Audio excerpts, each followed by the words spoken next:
Woman conned her way into millions. Then the police caught on to her scheme. But before we start, please make sure you subscribe if you haven't already. Hit the notification bell and smash that like button. We really appreciate your continuous support. There are certain skills you need to have in order to be a great scam artist.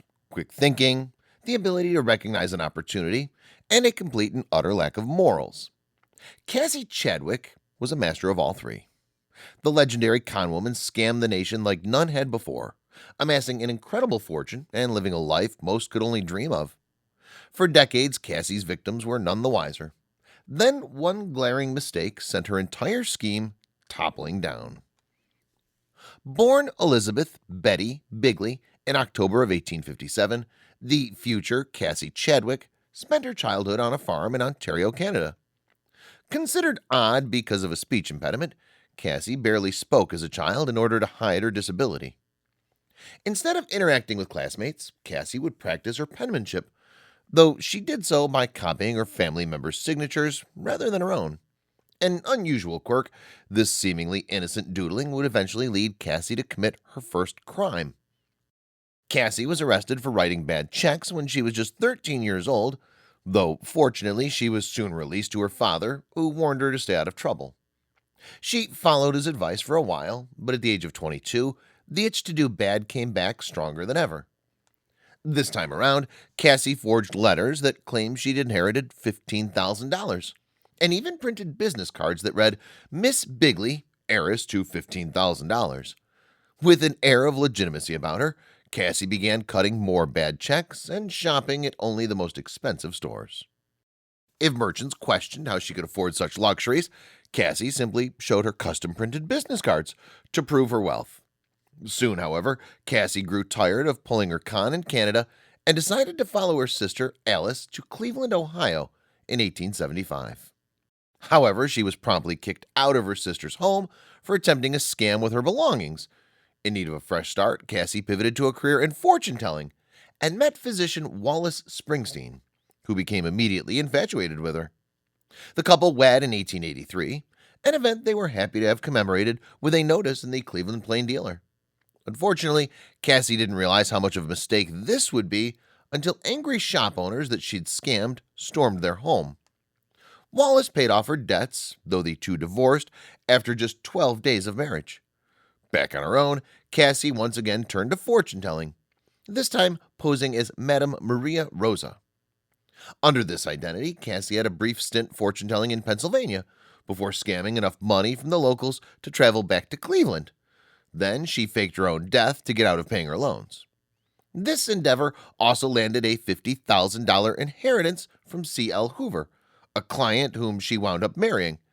C.L., however, conveniently died just a few years into the marriage, leaving Cassie flush with cash as she became Madame Lydia de Vere, another master of the clairvoyant arts.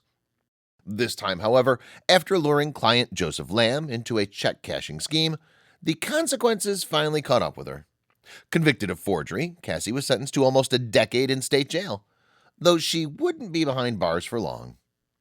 Cassie was released after just 3 years in an Ohio prison, returning to her life of crime under the name of Cassie Hoover. But fortune-telling had run its course for the veteran scammer. It was time for something new. Cassie opted to become a brothel owner, running an establishment disguised as a residence for single women. Yet it wasn't long before Cassie met and married her third husband, Leroy Chadwick, a wealthy doctor who whisked the conniving con artist off to Cleveland's Millionaire Row. For a while, throwing lavish parties and basking in her husband's wealth kept Cassie satisfied. Of course, like always, her contentment didn't last. It was then that Cassie decided to make use of her husband's connections to make herself even richer. In 1897, Cassie traveled to New York to meet James Dillon, a lawyer and friend of her husband's.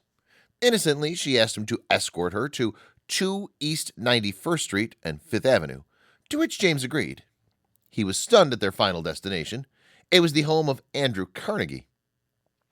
Cassie then revealed that she was the business magnate's illegitimate daughter, a fact she seemed to confirm after venturing inside the mansion and returning with a $2 million promissory note. In reality, Cassie had snuck into the home and simply forged the payment slip Dylan, however, was none the wiser. As news of his illegitimate daughter became public knowledge, Carnegie was so stricken with guilt that he began showering Cassie with enormous amounts of money. With one of the richest men in the world in her pocket, the career conwoman now had free rein to do anything she wanted, and she did. For the next 8 years, Cassie traveled from bank to bank, securing loans in Carnegie's name that amounted to over $2 million, equal to around $50 million today. Her lavish lifestyle soon earned her the moniker the Queen of Ohio, her wealth unmatched by any. Then it all came crashing down. In 1904, a Massachusetts banker called in one of Cassie's loans, which she revealed she could not pay. The bank sued, and soon the extent of her deceit was revealed. A highly publicized trial followed, and on March 10, 1905, Cassie Chadwick was sentenced to 14 years in prison. The con was finally over. Because of her celebrity status, Cassie was permitted to bring a number of her possessions with her to prison. In the end, however, this leniency wouldn't matter. Just 2 years into her sentence, Cassie died from stomach and heart-related illnesses, leaving behind a legacy as the greatest conwoman in history.